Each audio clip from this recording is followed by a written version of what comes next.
1. The disputes between the two kingdoms of Judah and Israel that occurred after the death of King Solomon were farther than what is expected. Going back a little to refresh you, 10 tribes go to King Rehoboam and the other 2 tribes, which was the tribe of Judah and Benjamin, to King Jeroboam. Of course, there were the so-called internal disputes between the two kingdoms, but the fact that it happened because of their disobedience to God. The splitting was foretold by God through a prophet named Ahijah in the book of 1 Kings 11:31-35. Then, God used a rod to discipline his people, and he used fierce nations to defeat both the two kingdoms. The kingdom of Judah, which comprises the tribe of Judah and Benjamin, was invaded by the Babylonian army under King Nebuchadnezzar. They ruined the place, burned the house of the Lord, and other blasphemies. So, the people in the Judah kingdom were held captive. The kingdom of Israel was invaded by the Assyrian army under Tiglath-Pileser III. They also became captive, and later, all the people of the kingdom of Israel were deported. According to Assyrian military policy,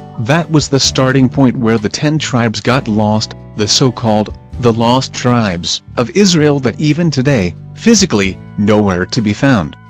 While, on the other hand, the kingdom of Judah, which was also held captive by the Babylonian army, was allowed to go back to its homeland after its exile in 586 BCE, which is now in the center of Judea and the capital of Jerusalem. Together with the tribe of Judah was the tribe of Benjamin and some of the tribe of Levi, which are known today as Jews, according to the source.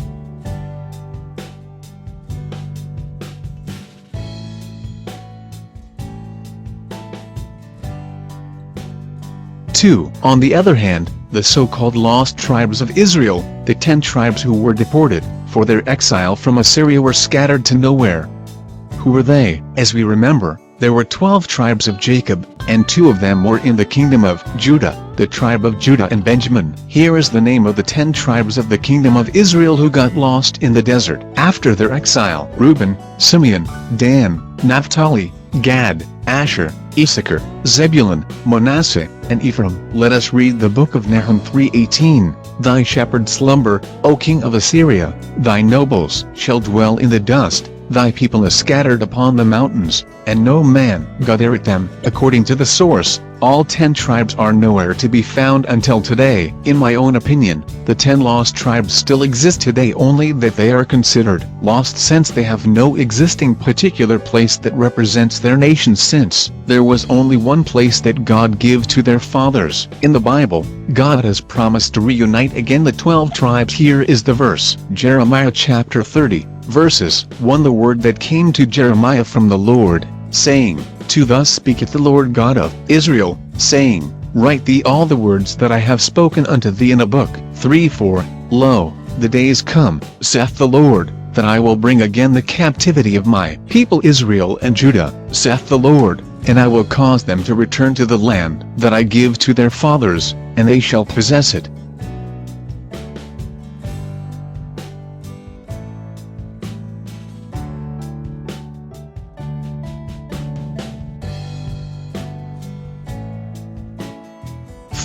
There is now a site telling the return of the lost tribes of Israel 27 centuries after, that is 270 years. Can you imagine how long is that? Skipping the details of where are they going after they were deported from Assyria. History tells us the places where they stay and then to another place and so on. I remember the year 1937 to 1941 when there were 1,200 Hebrews in our country fleeing because of Holocaust. That was during Manuel presidency. But I don't think that was a part of Israel that got lost. Anyway, they became part of the story since the Bible mentioned the lost tribes were scattered to all the nations. It was said by God himself. Read it here. Ezekiel 36:19, And I scattered them among the heathen, and they were dispersed through the countries. According to their way and according to their doings I judged them. There are more than 22 Bible verses foretelling the event that they will be scattered. Deuteronomy 28:64, Leviticus 26:33, Psalms 106:27, Jeremiah 9:16, Ezekiel 12:15, Ezekiel 20:23, Ezekiel 22:15, Jeremiah 10:9, Jeremiah 13:14, Ezekiel 5:10, Jeremiah 18:17, Ezekiel 12:14, 1 Kings 14:15, Nehemiah 1:8, Lamentations 4:16, Psalms 44:11, Zechariah 7:14, Zechariah 2:6, Jeremiah 30:11, because they sinned against God, 2 Kings 7:7-41.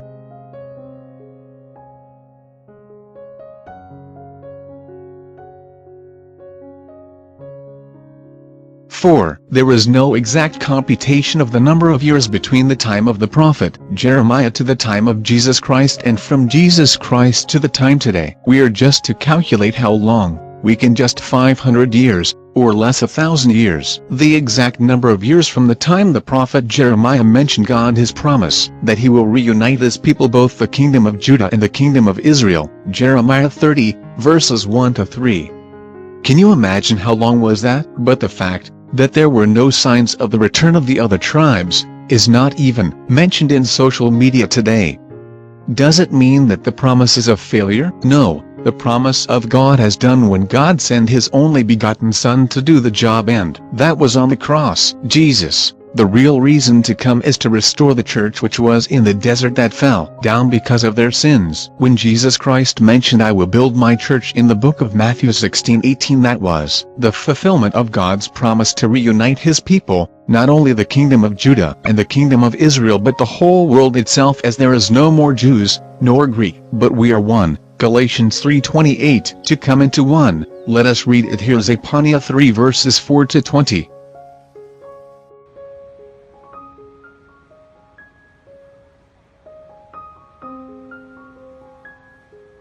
Zephaniah 3:4-24. Her prophets are light and treacherous persons, her priests have polluted the sanctuary, they have done violence to the law. 5. The just Lord is in the midst thereof.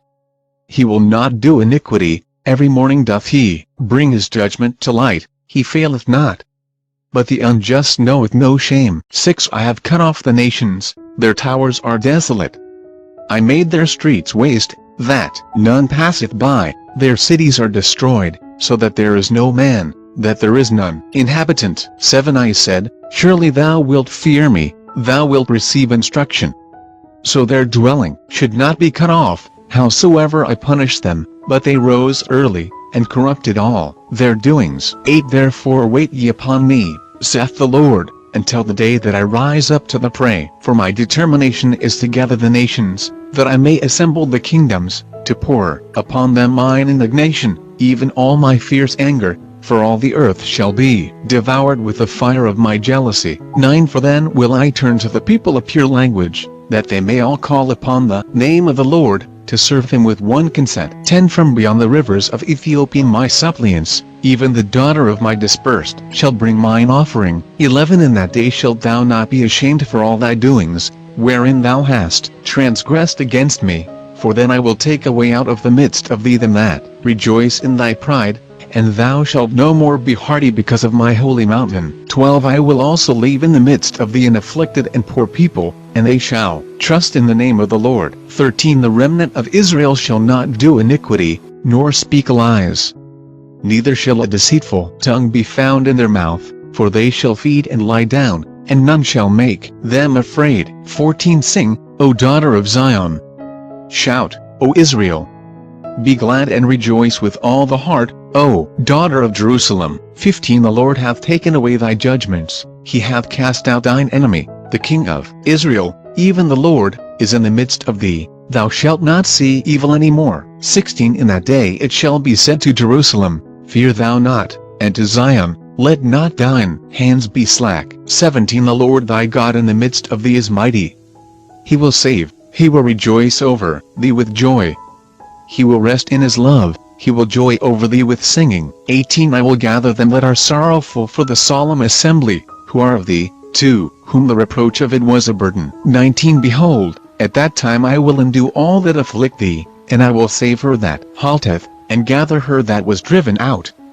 And I will get them praise and fame in every land where they have been put to shame. 20. At that time will I bring you again, even in the time that I gather you, for I will make you a name and a praise among all people of the earth, when I turn back your captivity before your eyes, saith the Lord.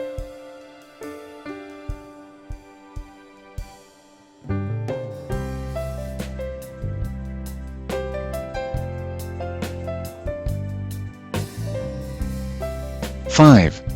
The Jews or the chosen people God's priority over the Gentile prior to salvation, as we can read it here, Acts 15:17, but his promise to his chosen one is a big deal, Jeremiah 23:6-8, Jeremiah 32:7. Going back to God's promise to reunite, there was a verse in the Bible that Jesus mentioned to I will build, Matthew 16:18. Now, after some times, Jesus ordered his 12 apostles to look for the scattered lost tribes of the house of the Lord, as we can read it here in the book of Matthew 10 verses 5. These 12 Jesus sent forth, and commanded them, saying, Go not into the way of the Gentiles, and into any city of the Samaritans enter ye not. 6. But go rather to the lost sheep of the house of Israel. 7. And as ye go, preach, saying, The kingdom of heaven is at hand. Means, those are the time that mentioned the kingdom of heaven, the time when the renting started spiritually. That was the time of the preaching of the gospel.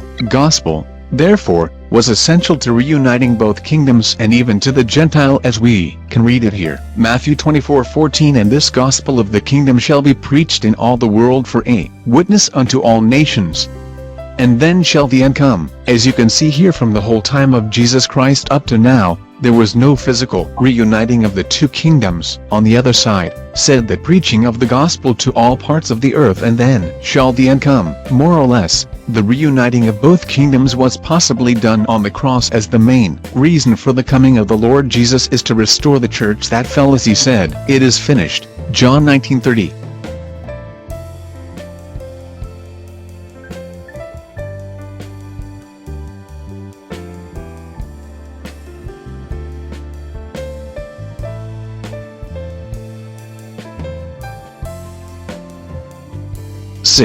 And since there is no physical reuniting happened, the second possibility is to reunite during or after the judgment day, after the preaching of the gospel, and then the end shall come. Matthew 24:14, together with the Gentile nations, Hebrews priority over Gentile.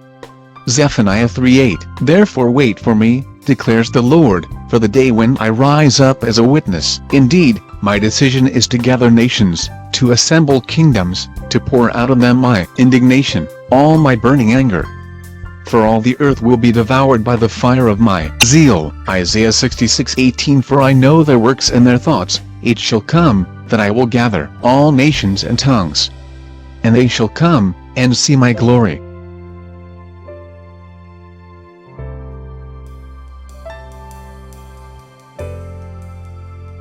Thank you for watching. Feed your mind, nourish your spirit, here on Bible Solution 101. Share our video, for the glory of God. Have a nice day.